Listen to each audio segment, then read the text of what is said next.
ជំរាបសួរបងប្អូនអរគ្នាបាទនៅក្នុងដៃខ្ញុំនេះគឺជាទូរស័ព្ទ iPhone 13 Pro Max ដែលមានបញ្ហាជាប់កូនដៃហើយវាឡើងនៅទីបែបនេះបាទអញ្ចឹង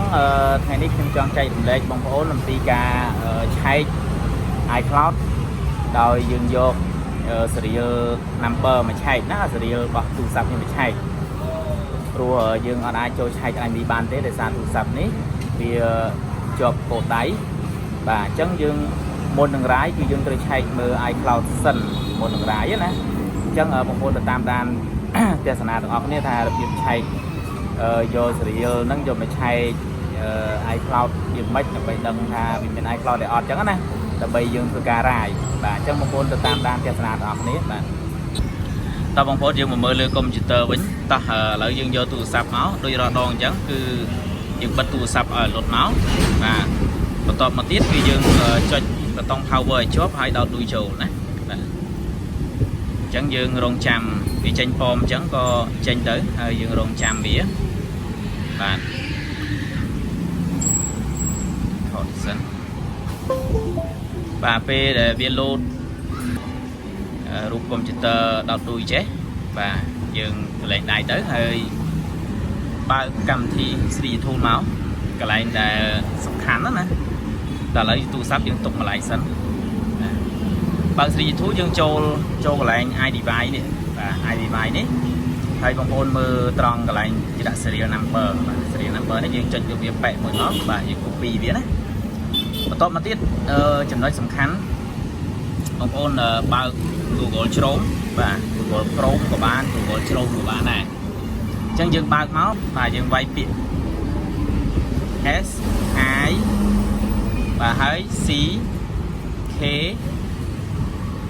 W.com នេះ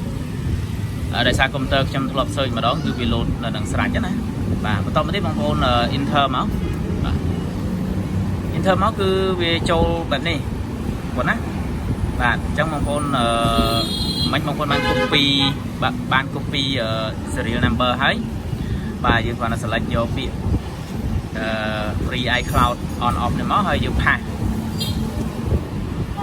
serial number មិញណាហើយយើងចុចសញ្ញាពូយ៉ាងស្រាមនេះដើម្បី search បាទអញ្ចឹងយើងរងចាំមើលបាទចាំតិចទៅវា load ឲ្យឯងនេះចំណុចដែលយើងចង់បានចង់ឃើញគឺនៅកន្លែងនេះកន្លែងដាក់ពាក្យថា off បាទអញ្ចឹងការងារបន្ទាប់ទៀតគឺដូចតែមុនដែរទេបងប្អូនយើងបើក iTunes មកបាទ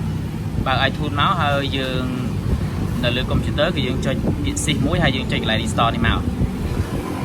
ហើយយើងទៅរក file ដែលយើងបាន download នេះ file ដែលខ្ញុំ download មិញណាវាមានទំហំធំដែរហ្នឹង 9G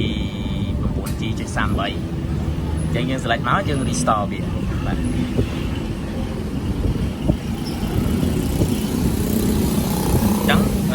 ពេលនោះគឺកុំព្យូទ័រគឺកំពុងតែរ៉ាន់ហើយទូរស័ព្ទនេះក៏វាកំពុងតែដំណើរការប្រូក្រាមចូលដើម្បីផ្ដាច់ណាបាទអញ្ចឹងបងប្អូនមើលលេងសិនណា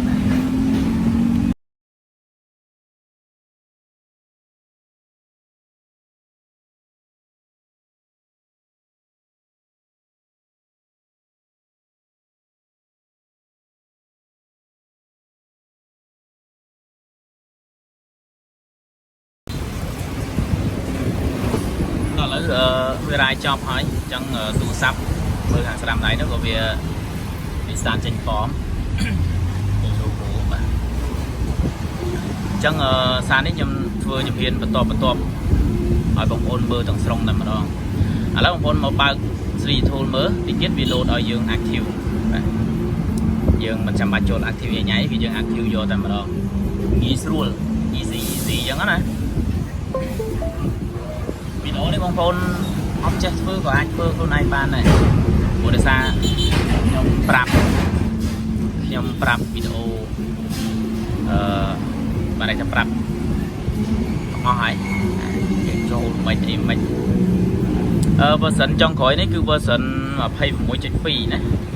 21.2 ខ្ញុំ download មុនហ្នឹងហើយរបៀប download ហ្នឹងបងប្អូនធ្លាប់ឃើញហើយ download មិនអីមិនប្រហែលវិធីបងប្អូនបានធ្លាប់ទស្សនាហើយបាទឥឡូវហ្នឹងគឺយើងរាយ សឹងថាជោគជ័យ 100% ហើយនៅតែយើង active មិនតិចទេបាទតែឥឡូវចប់ហើយយើង active សាកមើលបាទ